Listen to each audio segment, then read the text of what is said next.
Hey there. We just wanted to take a quick moment here to tell you that everything we do, both on the Escape Collective Podcast Network and over at escapecollective.com, all of those things are funded by our members. So if you're already a member, we are grateful. We really appreciate you being part of the community.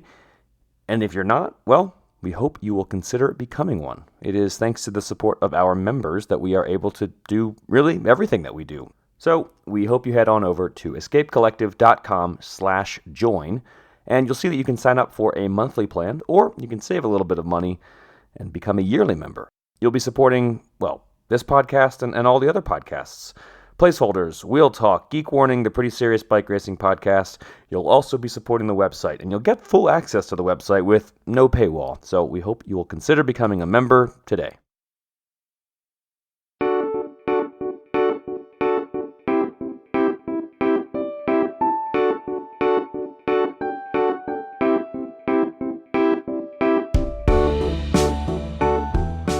Welcome back, everybody, to another episode of the Escape Collective Tour Daily. I'm Kaylee Fretz. We are, Johnny Long, set the scene for me. We are in a little courtyard with lots of red plastic chairs. Everyone's out drinking at 7:45 on Wednesday, 12th of July. Look at that tremendously fat baby. There's a chubby baby. It's someone adorable. ordered waffle fries, I guess you would call them, which I've never seen in France. Ian Trellor, Hi. How is your quaff today? I think it's 3 knuckles high. It's the most stomach-churning, whatever it's called, measurement. When we Unit of were doing measurement. a member exclusive, one of the questions that came in, which unfortunately we didn't get to answer, was how high is his hair really? And I started just sticking my head into my hair to measure You got my 3 knucks. finger. And it is 3 knuckles. It's a 3 knucks today. Is that... I've never asked this question of you before. Do you put like product in it in the morning? Is that how you get it to stay up, or is it cut like that and it's just years of... Is it cut like that? I don't know. Cut tall? I don't know. I don't know how they do in Australia. I mean, there's Take a glob do we- of pig fat, whoop, stick it all in Yeah, there. is that what you're doing? I'd say that we've got like a Matt Moose kind of situation. Matt Moose. Um, Brother of Yordi. But I feel like I'm revealing too much. This is where the magic happens. Yeah, you where need the to keep magic some happens. mystique, yeah. Yeah. Yeah, that's what we need in this podcast, more mystique. If I could pause really briefly on the hair chat that I did start. Jasper Philipsen won another bike race today. He is on 4, which is pretty amazing. And he said today he thinks there are potentially 3 more opportunities. Are we going to have a 7-stage win, Jasper Philipsen? Oh, probably. I don't think that Dylan Groenewegen was really up to the task today. No, not even close. My really. friend Dylan Groenewegen. Your friend, the one member who's not on Go Team Friendship this tour. Kaylee, you also missed a perfect segue talking about hair. You could have then gone to Alpecin hair shampoo into Jasper Philipsen, but don't let me tell you how to run this podcast. Yeah, I regret the error. He won at a canter again. No Mathieu van der Poel to lead him out. It was like quite a nervous finish with like a bit of rain. Jumbo-Visma were sort of really making sure they're at the front, so much so that it was making it more trepidatious, it felt. There was a moment with Jonas Vingegaard where it was... I was way more worried about Vingegaard than I was about Pogacar. And we couldn't see Tadej Pogacar because he was just like back somewhere hanging just chilling out. And yeah. Jonas Vingegaard was like, I'm just going to elbow some sprinters and see how that goes. And he ended up like in the grass at one point.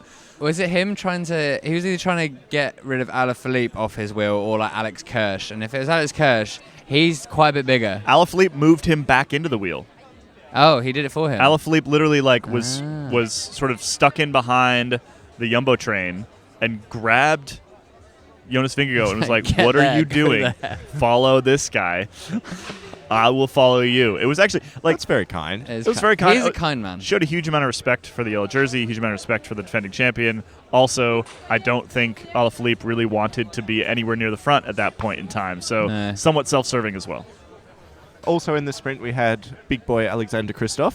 Yeah, that was exciting for a moment. That was you were very like, exciting. he's going to do it, he's going to do it. And Kay was like, he's got it. He's not going to do it. He didn't do it. And he was also blamed. He was the reason cited by Dylan Groenewegen why Dylan Groenewegen didn't win, which was a bit mean. Well, basically, so Groenewegen said that he was on Christoph's wheel, and he's like, oh, yeah, perfect. Massive guy, gonna accelerate. I'm gonna jump off his wheel. I'm gonna win this bicycle race. And then he basically said that Christoph just never accelerated. Is Groenewegen been paying attention for the past, really 2 brutal, years? a really, really brutal assessment of Christoph's sprint today. Hey, he finished 6th. Brian Coquard finished 4th and is currently 2nd in the green jersey competition. And as much as I like Jasper Philipsen, I love Brian Coquard for his never winning a tour stage, despite always almost winning tour stages. It'd be great if he managed to not win a tour stage in 6 editions, but win the green jersey. I mean, if Jasper Philipsen doesn't make it across the mountains, which is entirely possible, if he catches Brian the Lurgy Coquard Van der Poel could be has. the green jersey at the Tour de France, and I think that would be fantastic. We dare to dream. We dare to dream, indeed. Other talking points from today, it was rainy, kind of nasty into the finish, and it is worth pointing out that this was not the same sort of easy, I think carpet ride is what it was called, where Jasper Philipsen didn't really have a lead out. Like, he had kind of guys to put him in place, but he did most of the finale on his own. He surfed the wheels, and he still, in fact, he was really boxed in at about 500 to go, even about 350 to go. Found a gap on the left-hand side and worked his way through it, and as soon as he had open air in front of him, he was just so much faster than everybody else. It was his most impressive sprint win for me by a long way. Not to get all British about it, but if Mark Cavendish was in the race, I think he'd have definitely won a stage by now. Yeah, it's interesting. Like, we sort of thought that the sprint, maybe it is, and Phillips is just that good, but we kind of thought that the sprint field at this tour was pretty exceptional, right? Like, almost all the big names have shown up. Most of them, there wasn't anybody sort of went to the Giro for some random reason. We've got them all here, and yet Philipsen is cleaning up, really. He's just that much better, isn't he? And it kind of takes this thing out of the sprint battle where you have different guys winning different days, and it sort of builds a narrative. But like we saw with Groenewegen, like he was upset, and quiet straight after the race, but then after a while he'd warmed up and was given sort of smiley interviews, because I guess if there's one guy who keeps on beating everyone, it's way easier to accept that than everyone else winning a stage and you not winning one. If there's just one guy who's cleaning up for you, what am I supposed to do? Yeah, although I think sprinters always think that they could do it. I mean, you got to, otherwise you don't. You don't well, get and it is much more about timing and tactics, and it's not just exercise. All that sort of. It's not just an exercise contest. That should be a T-shirt. We need to do that as a T-shirt. T-shirt. Not just an exercise contest. That should be one of our first gimmicky T-shirts. Yeah, let's do it. Escape bot. Go make the T-shirt. Yeah, beep bop, beep bop. Beep boop boop beep boop. That's programming the instructions into the escape bot. Any other talking points from today? Andre Amador didn't want to go in the breakaway. That was pretty funny. For anybody who missed the first half-hour bike racing, Andre Amador from EF Education Easy Post did a little attack, and he was kind of hoping some guys would come with him. And then nobody did, and he's like, I am not riding 175K today? Yeah, something crazy. I am not riding 175K by myself. So he basically played a game of chicken with the entire peloton and just kept slowing down, and the peloton kept slowing down until finally some riders came up to him. It was great. I loved it. Daniel Oss was up there in the breakaway. Who was it? I've already forgotten who. Oh, was it our man? Yep. Mathis Lavelle. Yep. Lavelle was up there, and Daniel Oss won the most combative. Good for him. Good for him. Yeah. It's nice to see him do something. It's the only thing that team has done so far this race. So Pierre Latour's been up there a couple of times. Mathieu Bergadou's been in the breakaway. Pierre Latour outsprinted Matteo Jorgensen. What is this total energies erasure from UK? Or of a Matthew Bergadont. Bergadou's biding his time. Peter Sagan. I actually just added Matthew Bergadou to. I play 4 different fantasy games while I'm over here with my friends. And I just added him to one of them. So there's something about fantasy which just ruins sporting competition for me. Really? Yeah, it puts a pressure on that. I already enjoy it. It just makes me, more often than not, it's going to make you not happy with the result. My favorite fantasy, of course, is our own Escape Collective fantasy competition, which I think is now closed. So if you're not in it, sorry. Next year. On that though, big day for the boys. Both Johnny and me. Yeah, finally used Jasper hadn't used up Jasper Philipsen for the previous 3 stage wins, but we did today. I was hoping that we would then jinx it. Where are we up to? We're looking at the leaderboard. We're looking at the leaderboard for the Escape Collective staff. That is outrageous. Considering I accidentally picked Jasper Stuyven one day, I should be.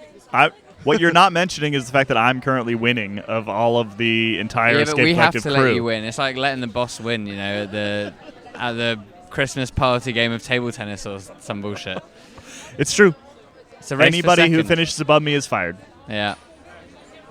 Organic friendship. There was one other thing I thought of. The whole Jasper disaster nickname has been turned into Jasper the Master, which I hate it. It's terrible. It's terrible. But what I do like is Jasper go faster?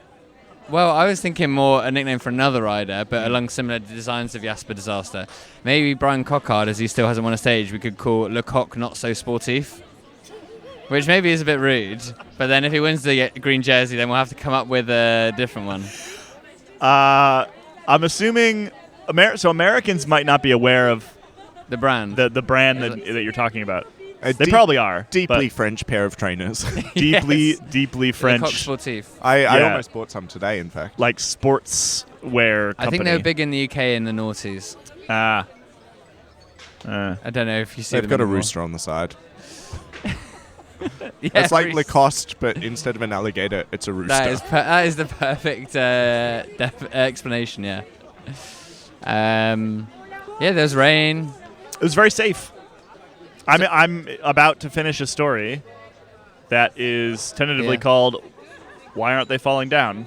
That's better than some of the some of the titles that you have just spitballed with us, which sounded like someone just putting in a Google search inquiry without any of the relevant bits. It was just like, breakaways, how? Like, what, Kelly? It's similar but completely different to like Peter Sagan, what happened? cycling publications that do like Peloton happy to not have many mass pileups this Tour de France. The Peloton is very happy not to have many mass Quite pileups happy. this Tour de France. They are quote Quote it, goddammit. happy. No, we had a question about this from the Escape Collective Discord, and so one, I thought I should write a story about it, and two, we can briefly explain on this podcast. I've actually chatted with a couple different riders over the last few days about why this is, because if you sort of look back, it has been an exceptionally safe first week, and that's good. That's great. That's what we're hoping for. Generally, the first week is chaotic and stressful and just bad scenes, right? Big crashes. Like, I think the sort of the marquee first week crash is like a dead straight motorway, and the TV camera just cuts and there's like a mess of bikes. and there's like the 40 guys on the ground, right? That's like the classic first week crash, and we haven't had one of those yet. The closest thing we had was the calf crash. Because we're touching wood.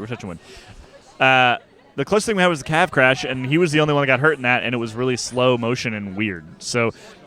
I asked riders why, and basically what they're saying is a lot of it comes down to the route this year, and a couple different things. One, the very first stage sort of sorted the general classification, and that really helps when the GC guys kind of know where they stand, and when you've already dropped a huge number of riders that like know that they're not going to get a yellow jersey ever. That's already out the window.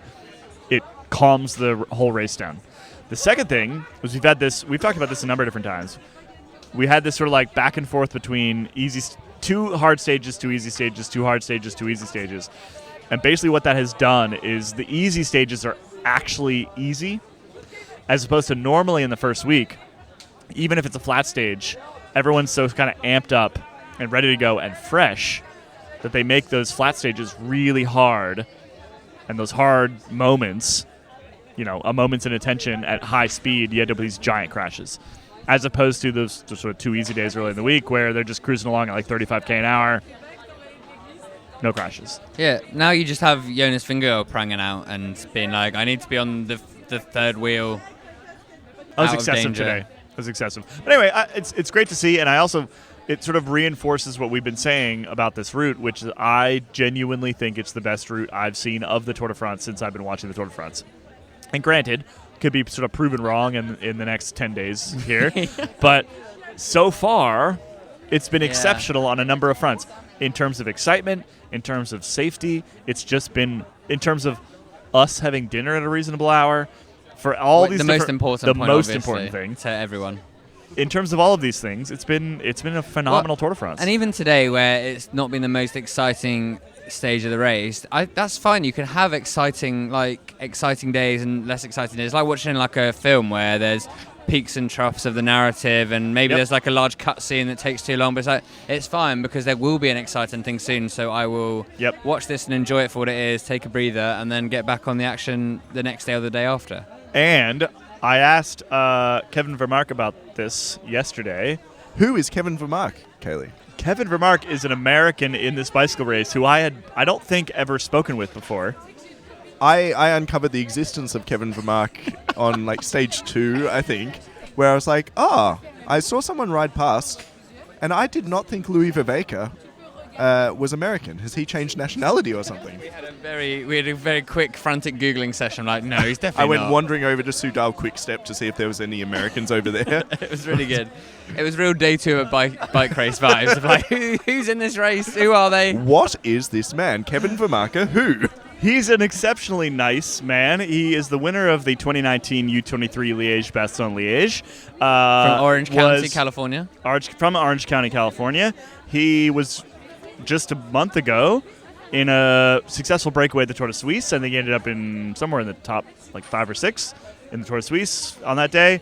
Strong rider. Here at this race, he's a domestique. He is working, between the sort of the sprint side and the GC side of DSM. And I caught up with him the other day for the first time ever, just because I like to say hi to my fellow Americans in the bicycle race. Patriotic howdy? pride. Did you not say howdy? Boy, howdy. No, we say it's a secret handshake. Actually. Okay. Yeah, we don't let you see it. How did this come up again? You were talking to Kevin Vermaak. About? Have I just derailed things? No, I was trying to remember as well. Well, he's one of 2 Kevins in the race. And another fact, he's got a very competent bus driver in his squad. Yes, he does. We'll get to that later, though. We will get to bus driver I corner. can't remember I how was making a point and using this discussion with Kevin Vermaak, which I talked about a number of different things with him. Sprint safety, the route, something about the routes. This is great podcasting. This is the first time in 11 stages we've done, 12 stages. We're getting tired. Yeah, we're getting tired. I'm sorry, I can't help but feel like I am responsible for that. Slightly. We've lost the train of thought. Anyway, it was great to chat with Kevin. If you're a fan of Kevin, I'm going to do a little story with Kevin sometime soon. I chatted with him the other day. I'll probably chat with him 1 or 2 more times. He's already made it further in this Tour de France than he's ever made it before. He crashed out in stage 8 last year. Big, nasty crash. Said that it took him a while to recover from that mentally, physically. But he's back at this Tour de France. How old is he? Is he young? He's pretty young. I mean, he was the U23 in 2019. So he can't be particularly old. I don't know, actually. Early 20s. Super nice fella. And we talked about some things that were related to what we were just talking about, and I can't remember where we're going with that. We'll listen back and then find out, and then we'll bring you back to... Maybe we'll have a Kevin corner tomorrow. We'll have a Kevin corner tomorrow where I will remember what on earth I was talking about, and then we will bring Kevin back into the discussion. I'll just shut up. I think you're taking too much... what is the word? Too much blame. Have we cracked? I don't think we've cracked. Maybe. One wheel has fallen off, but we can We're wrangle unicycling this now. back in. Yep. Unicycling onwards through the Tour de France. That's fine. Well, we have a couple segments. We got segments. We up have the wazoo. so many segments today. Do we want to start with I'd like to Christoph start with Corner? I don't have a Christoph Corner today. I think you should do a contents table of the various corners you're going to lead us into today. I'd like to start with the corrections corner. So, Christoph Corner, just to clarify, is spelled K-N-K. Obviously. So And corrections corner. Is corrections corner also K's? Do we stick with it? Yeah. Yeah. That reminds me that I need to do a Christoph Corner tag on my Christoph Corner articles on the website. I haven't. Corrections corner with corrections spelled wrong is actually quite on brand. So let's do it. What's corrections corner? So corrections corner today, we went over to the Lidl Trek bus and spoke to Love Island Jacob over there. And mustache coming in nicely. It is. I was going to mention that to him, but I felt we'd taken the conversation. Pushed the limits of what we were. Yeah, he had heard through the grapevine, although not on the podcast itself, that I had been talking smack about him giving Mads Pedersen some Lidl-branded board shorts on the day that he won in Limoges. And I think that I said that was not an actual genuine purchase, that he'd just used company expenses and then recharged it back. So You were saying it was all a was a big bullshit con. gift. Yeah. But he told me that, in fact, he actually paid for those shorts out of his own pocket for himself. Yeah. He was buying Lidl merch for A himself. company man to the end. And then generously gave those to Mads Pedersen.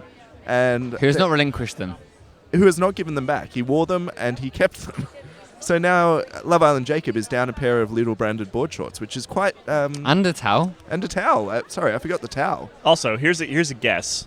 I think Mads Pedersen probably earns more than Love Island Jacob, and should pay him back. Should Well, we... I'm sure that he'll be Let's launch counting your on first those campaign. €9. Do you want to... Well, speaking of press officers paying for things themselves, do you want Yeah. to use that as a segue into your next... Is this a corner, technically? It's It could be Boulangerie Boulevard. that sounds good. That sounds pretty good to me. So I got a tip-off on, I think, the Escape Collective Discord, and I can't find the message right now. If you were the person that sent me this, you know who you are. You know what you've done. Thank you. Thank you. There was, on the rest day, some pictures of Tadej Pogacar and Mikkel Bjerg enjoying some local produce. There's a video of Pogacar as well, riding along with one hand, chomping into a baguette. So there was, Mikkel Bjerg was holding a big baguette, and then a later video of Tadej Pogacar munching on a baguette. And I think whoever this tipster was wondered whether that was the same baguette, which is a valid question. So I did a little bit of These looking are the into it. questions that we want our Discord members asking. Yeah. And they were right. The headspace we're trying to curate. Yep. Just think that you've gotten a little bit deranged and then go a little bit further. Yeah. So I did some analysis of the pictures that I'd seen, and there was Zoom something in. specific Zoom in again. about enhance. Enhance, that's it. Enhance. There was something very specific about the crust on this baguette, which So To you were looking at crust patterns. I was looking at crust patterns, and I think I found one. So I went up to Luke, who's the press officer at UAE Team Emirates, and I said, Luke, and he said, don't start with us now, which I think is... You met him for the first time the other day because he was asking after you. He's like, Ian's on the tour, right? I've seen him doing things. Like, yeah, I'll tell him to come up and say hello. yeah, And I now think he's going to be regretting that for the rest of his life. I said, don't worry, it's just for the podcast. It's not going to be on the website. So yeah, I think it's... I don't know if it's good or bad that my dumb bullshit has preceded me, but... So what in was the this answer? Yeah, what happened? What was the So, outcome of okay, that? so I said, surely the UAE Team Emirates budget could stretch to 2 baguettes for the boys. So they don't And have to share. he said, UAE Team Emirates budgets didn't come into it. He paid for the baguette himself. What is up with these press officers buying stuff with Is their there own not, money? does petty cash not exist anymore in the year of our Lord 2023? I don't Have they heard of understand. Dex? Dex would be a great sponsor of this podcast. It'd be very apt. Dext, where we put our beer receipts after we make a podcast. Wait, can we can do that? No. No. I'm just checking. You never know. Always might as well try. So he'd bought the baguette out of his own pocket and then given it to Mikkel Bjerg to pose with. Mikkel had passed on the baguette and given it to Tadej. Tadej had ridden along with it, and I think in Luke's words, he had, quote, seen the opportunity, and then they'd filmed a little video of him munching on a baguette. He popped it back in his pocket, and then I quite like this about Tadej Pogacar. It speaks to his character. Instead of just throwing it out, they had kept the baguette, and he had given the baguette to the chef, and then they'd served it up for dinner. I like the idea of giving a chef a baguette, like it's Like Well, half it's been eaten. It's like an been unplucked chewed. duck or something like Yeah. that to go make for dinner. But it's just a fucking baguette. Yeah, that has been in 3 people's hands by that point. Do you guys have the TV show Ready Steady Cook, where the chefs on amateur chefs are given like mystery ingredients and they have to just like make a meal in like an allotted period of time? Do you have that Ready Steady Cook? No. We have very similar things. Yes. Yeah, it's like a version of that but worse. We have like Top Chef and That's a rubbish name. Top Chef. some Ready other Steady stuff. Cook. We have like Junior Top Chef, where it's like kids doing it. Oh, that's a Gordon Ramsay one. No. I don't know. Okay, this is not our. Now we're just expertise. talking about cooking shows. Guys, better let me than tell hair. you about MasterChef. Maybe that's what it's called. I don't know. Anyway, yeah, that is funny. I loved that, and I love the fact that he saved the baguette. Yeah. And I wonder. I don't think the chefs did. Probably not. I still wonder why these press people are buying things with their own money. Well, it was Or are they only- lying to us? It was only €2. I but don't still. think they're lying. It may No. just be not worth expensing €2 baguettes. It had the would. ring of truth to me.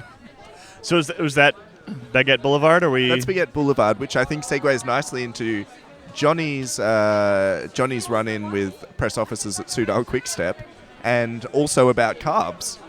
What did you find out yeah. from Soudal-QuickStep? Well, when we were in Limoges, we're heading everything. town. All roads lead back to Limoges. we just finished our reporting on the stage. We're heading out to dinner to record our podcast. Just walking, carefree down the street. Came across the Soudal-QuickStep hotel where they were staying. It was like an ibis or something, just on the pavement, like regular guys, and parked on the We pavement. are not like regular guys, Johnny. Outside the hotel was the catering van. So all the teams will have catering vans to cook the meals, because it's just easier than having to, the riders can't be eating mini croissants from budget hotel French chains every day. That's not going to work. And written on the wall, which was made out of like whiteboard material, was written what all the riders were having for dinner in terms of grammage of carbohydrates and protein, and like the granola makeup. It all sounded very unappetizing when expressed in like numeric. If you look at menu and everything's numerical, that's not delicious. It's not good. No. 15 But it's also kilometer how teams operate these days, which is It kind of is. terrifying. It's performance, isn't it? That's why we have press conferences from Jonas Vingegaard that are like the shipping forecast. But the most intriguing thing about the Soudal-QuickStep menu was up top, where the chef had listed out the desserts that everyone, that the riders and the whole team were going to get throughout the tour. Like it had dates where it was like a number and then a / a number, where it's all spaced out and it going in rotation. Things like bread pudding, winter desserts. I translated from Dutch or Flemish, which I don't know. I tried to Google what a winter dessert Is that just like ice cream or something? Well, That's not a winter dessert. That's a summer dessert. What are you talking Yeah, about? but like ice is wintry. The Belgians are very literal. You have to remember that. It could just be Ice that's how they cream. could call. That's what they could call ice cream. Oh, I called one. And the American pancakes, they only had that scheduled for 2 days. What's an American one was pancake? today. I assume it's like a thicker one rather than bigger. like a Instead crepe. of a crepe. So we have a fun article. Here's what Julian Alaphilippe's having for dessert. Sent the picture and a little message over to Soudal-QuickStep, who replied back being like, "Sorry, you don't have permission to to publish pictures taken from inside the truck." And it's like, it was on the pavement, and we think people want to know how many times Dries Devenins is going to be eating brewed pudding this tour. So now it's out there in the world, and it's probably the last time that anyone ever finds that out, because It's probably the last time you'll speak to Soudal-QuickStep. yeah, this tour might not be a problem for that, but time heals all wounds. It's fine. And next year there'll be a new menu for us to uncover.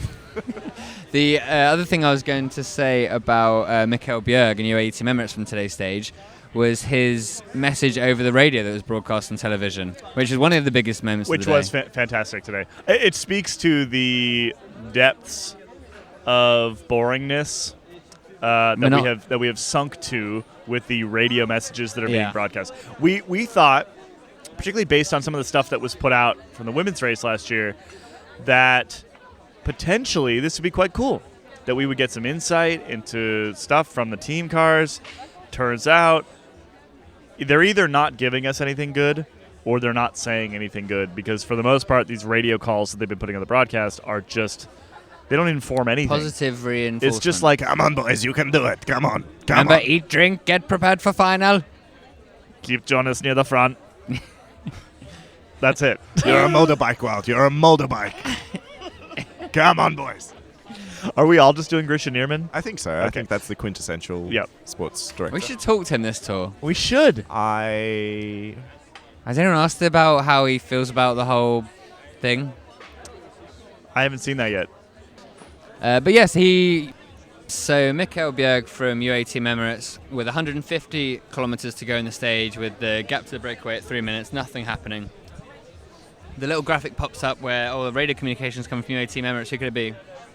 Turns out it was Mikael Bjerg. We thought it was from the team car originally. Should I try and do a Mikael Bjerg accent? I don't really want to. No. It's too risky. Okay, guys, now we do plan C. Everybody jump the tiger. When the crocodiles have to swim, you jump. Which is great. Which is great. It's the closest the peloton's got to poetry. So here's the interesting thing. Bjerg was asked about this after the stage, and he said that ASO came to them this morning and said, "Why are you being so boring on the radios?" And so this was their response. That's pretty brutal from ASO. It's notoriously lively people. But also they've been exceptionally boring on the radios, and I think that maybe answers the question we were asking earlier, which is there nothing interesting happening on the radios, or are they just like removing the good stuff or never publishing the good stuff? Something maybe there's just not much happening. I find that hard to believe, honestly, but that's what it sounds like. I'm excited for the radios to enter the fake news era. I'm excited for Jumbo-Visma to start playing mind games back and just be like, "Come on, Jonas. The carrots are cooked and the pigeon has flown." We have been quite critical of Jumbo-Visma's lack of sort of humanity and charisma, personality, normal human emotion. Yeah, this tour, which we stick by that. This morning I did see some charisma at the Jumbo-Visma bus. There was quite a young-looking guy to be given an interview to a Dutch TV station. I think he might be like a mechanic or something. And then another Jumbo-Visma staff member sort of ran up behind him and started squirting him with a teeny tiny water pistol.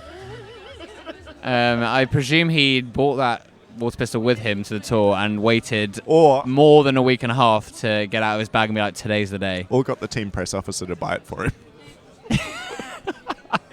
The secret economy of the Tour de France.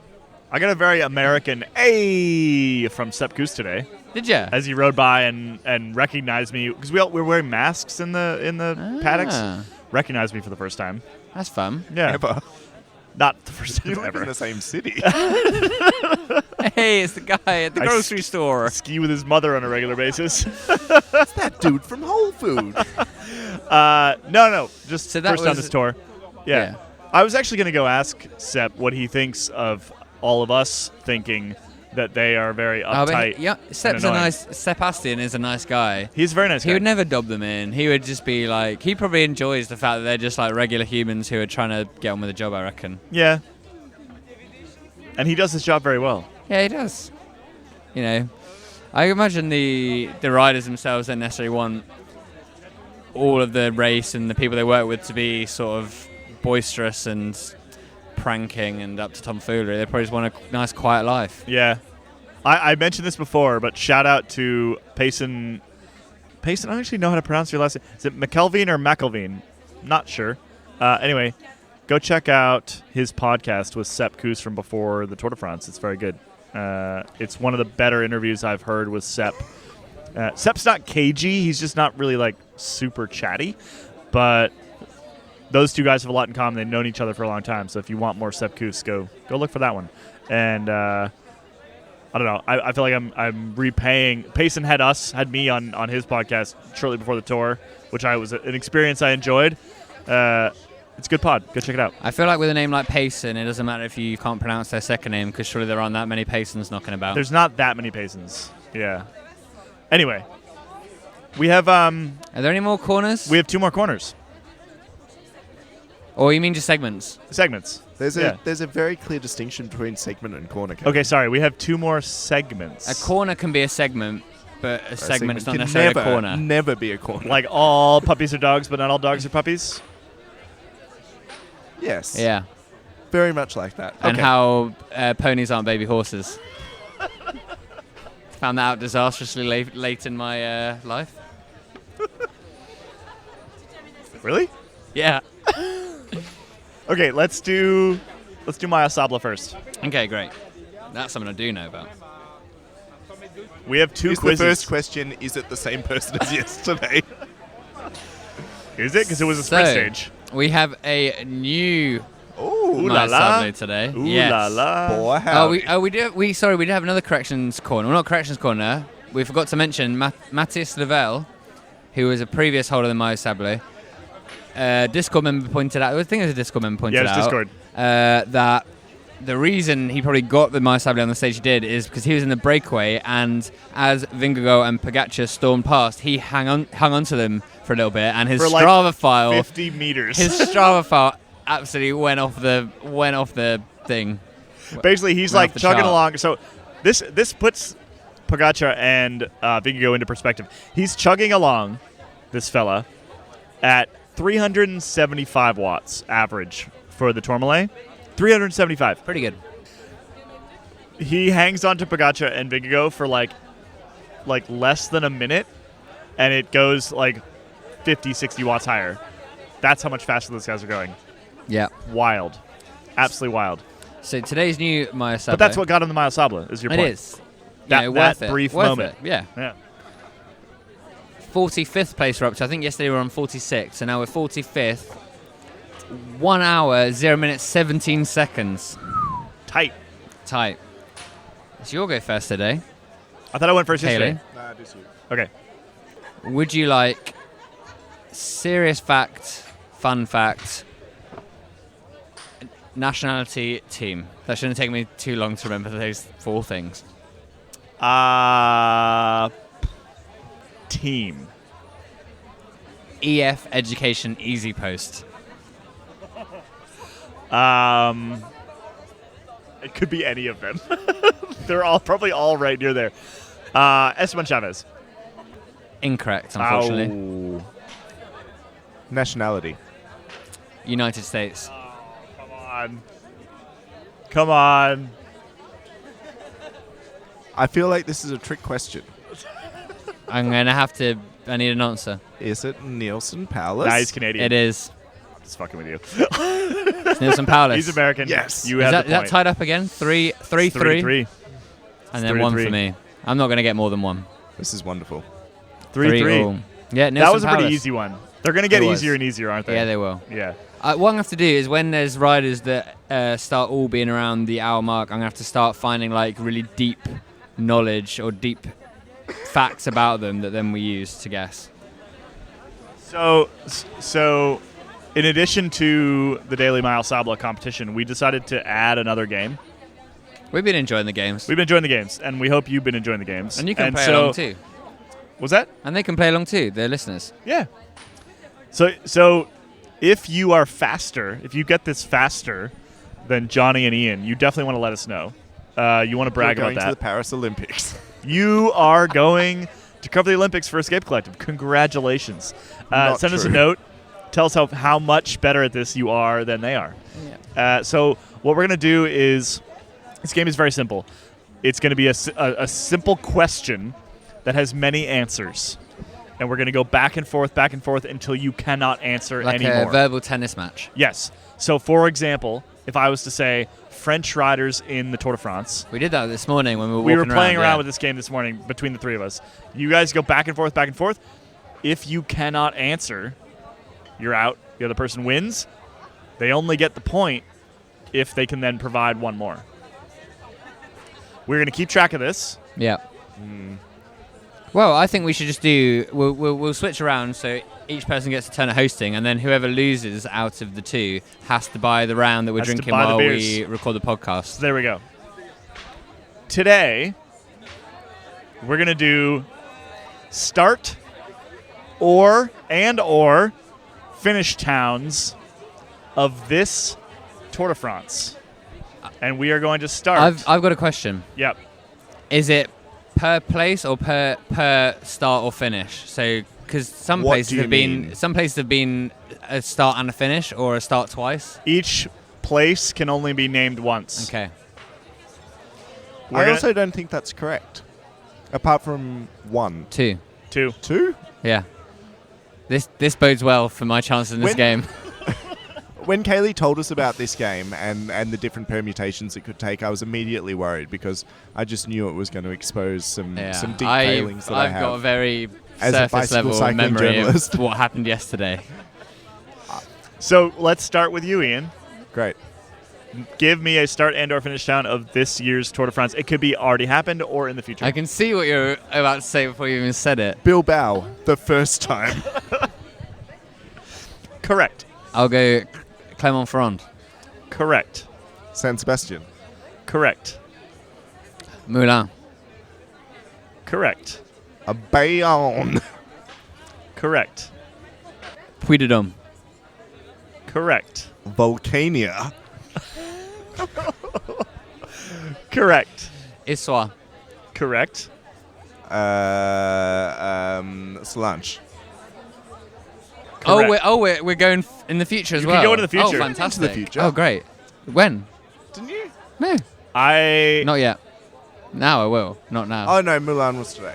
I will go Po. Wait. We stay in Solange. Oh! The race is never actually in. Oh, fantastic. Point to Johnny, beers great. on Ian. I think I had Damn about it. 4 more, maybe 5. I was Your Dax. scraping Your at the... Laruns. Oh, Dax. Your Laruns. Your... Bordeaux. Did we say that? Where? Bordeaux? Nobody said Bordeaux. You Bordeaux's had a good Libourne, one. Limoges. Oh, You Limoges. had Roanne, which is tomorrow morning.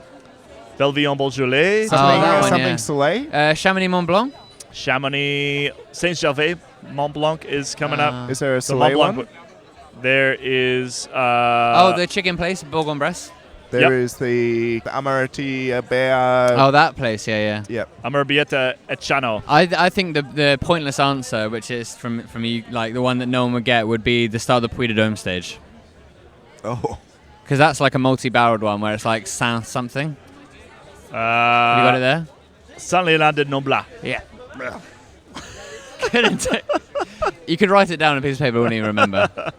We are Well, drifting that's fun. around this land, not taking in anything. We're never taking it in, just not the names. So, point to Johnny. Yes. Sorry, Ian. I can understand why you would think. Because we stay in Solange for like 4 or 5 nights. Yeah, I've heard a lot of He was bragging just about Solange. Ian was just remembering places But we that's discussed just with the, hotels. that's like yeah. the centrally low. That's actually where the rest day is. a thing that I have heard of. Morzine? So the rest day. Oh, well, here's the question: does that count? The official rest day location is Oh. Solange. Oh, No, am I back it's in not the a sta- game? It's not I'm a back in stage. the game. It's not a stage.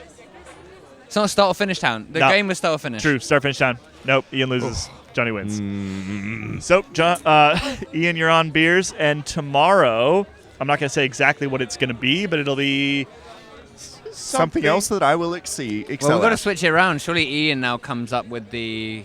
Oh yeah, you have to come up with it because otherwise I'll know the things. We should Norwegians do- I have made friends with this tour. Should do Winner Stays On. Winner stays on. Because then they have the jeopardy of potentially... And so potentially you, buying then the beers. you add up your points throughout the entire. Yeah, you create a Tour France. dynasty. I like this. Okay, we're inventing things in real time. We do need to head over to José Been. Yeah. What have we rubbished this podcast that then she will tell us is actually great? Tomorrow we ride to the Beaujolais. It's a wine region where marketing from modern times, but also from 600 years ago, really did some serious damage to the Beaujolais brand. José Been's going to tell us all about it.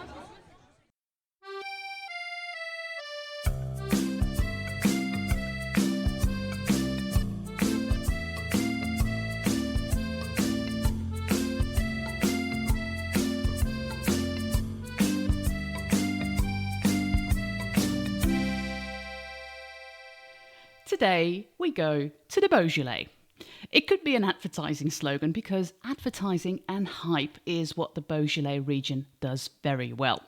I even remember the hype for the Beaujolais Nouveau from when I was younger. It was especially in the 1970s and 1980s that the hype was there. This is from an article on the Vine Pair website from 2013, and it sums it up quite nicely. Every year, from Thanksgiving to Christmas, one of the strongest wine marketing campaigns takes over. Beaujolais Nouveau season. Wine shops are overtaken with Beaujolais Nouveau displays, restaurants start pouring Beaujolais Nouveau, and people start buying the wine like crazy. The Beaujolais Nouveau trend was started by the French wine merchant Georges Duboeuf, who almost single-handedly is responsible for popularizing the annual Beaujolais Nouveau phenomenon, simply as a way to sell more wine. All the hype would lead one, especially a wine newbie, to believe that Beaujolais Nouveau must be worthy of all this attention and the price tag that goes along with it. But guess what? Beaujolais Nouveau actually isn't very good. Well, that said, by VinePair, how can it be bottled so soon after harvest, sold early November, and why is it seen as inferior to Burgundy or Bordeaux wines? Well, I'll take you back in history to the 14th century and a libel campaign. Beaujolais Nouveau is a wine that is bottled only 6 to 8 weeks after grapes were picked. This is the modern times.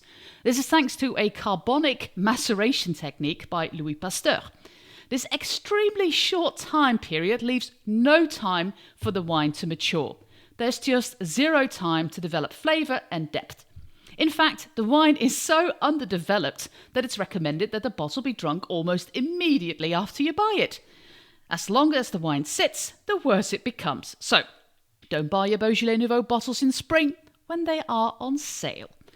This is really sad, actually, because the Beaujolais region produces good wines as well, especially the ones that are left to mature a lot longer and therefore are not nouveau. They're actually pretty good. It's the marketing of the nouveau that ruined it.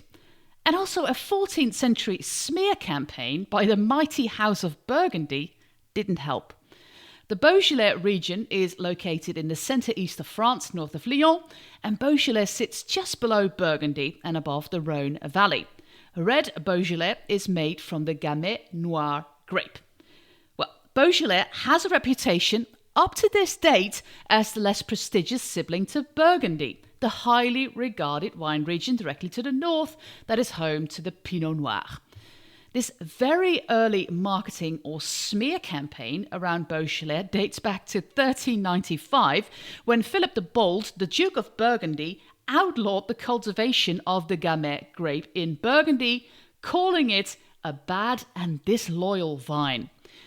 Gamay grapes ripen earlier, are easier to farm than the finicky Pinot Noir, and Philip believed they made for a lower quality wine than his elegant Pinot Noir. The fact that the Beaujolais was available earlier than his Burgundy had, of course, nothing to do with the matter. Well, marketing is of all ages and money needs to be made, so don't let yourself be fooled and just drink what you like.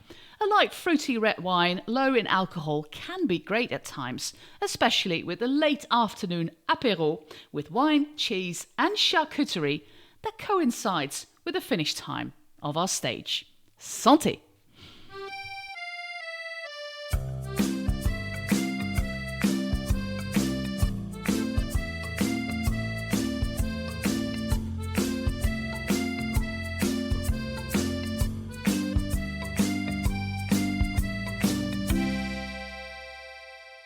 Thanks to José for her daily cultural updates. As you can probably tell, we're not particularly cultured, and so we really needed to pull her in for that additional knowledge.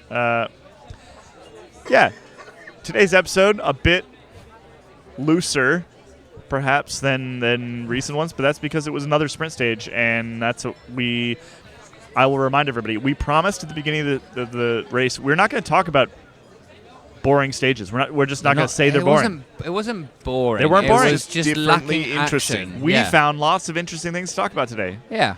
It's part of the tapestry. We refuse. It's part of the tapestry of the Tour de France. Yeah. The last 5K was insane today. It was raining. Jasper Philipsen is a phenom. He's also the worst dressed rider in the peloton right now. Yeah. The whole thing is not working. Don't like it. He doesn't look fast, but he is fast, which I think is impressive. Yeah. Well, we will be back tomorrow. When we go from... Where do we go Who from? Roanne to Belleville and Beaujolais. Correct. And Nice it's a breakaway stage, probably. Let's hope so. It's, almost definitely a breakaway stage. It's like a Julian bunch of Cat Alaphilippe? 2s, Cat 3s. We were Could saying be an Alaphilippe he's been stage. swashbuckling, but he needs to swash and not buckle, Yep. I think. Or buckle everyone else and not swash. Yes. I just like it when he does his little wriggly attacks. Like he gets a bit of a shimmy on, and then you're like, Alaphilippe is here. Who was it? One of my friends texted the other day and said that Nielsen Palace's attacks are quite dainty. Ian has become obsessed with the Nielsen Palace's smile in the interviews on the Yeah, podium. honestly, when he's on the podium and he gets handed a polka dot jersey, he just does this. I mean, it's an audio medium, so I can't really act it out, but he's got You a call it deeply American smile. Yeah, deeply. I'm not really sure what a deeply American smile is. It's like a if- TV smile. TV smile. If there was a way that they could add like a glint in post production, just like Yeah. a little sparkly thing, and then a ding kind of sound effect, then they could. They I have should. spoken with Nielsen a fair amount, and I have seen this smile in person. I don't think it's not put on. I don't. No, think we're not it's saying put on. that. Yeah. We're not saying that at all. I just say that it's a. I mean, every smile's put on. Yeah. I think he's probably genuinely happy to be standing on a podium. Yeah, he's won it for not half the race. questioning Yeah. that. Anyway, this is supposed to be the wrap-up. We'll be back tomorrow from Belleville en Beaujolais. Did I say and then- Belleville? That's deeply upsetting. Belleville. Belleville. All right. Belleville on Beaujolais. On Beaujolais. And then, so it's a lumpy stage tomorrow, and then we're back into some climbing. the day after Montañas. that. So, yeah, can't wait. All right, join us from Belleville en Beaujolais tomorrow. Thanks, everybody. Bye-bye.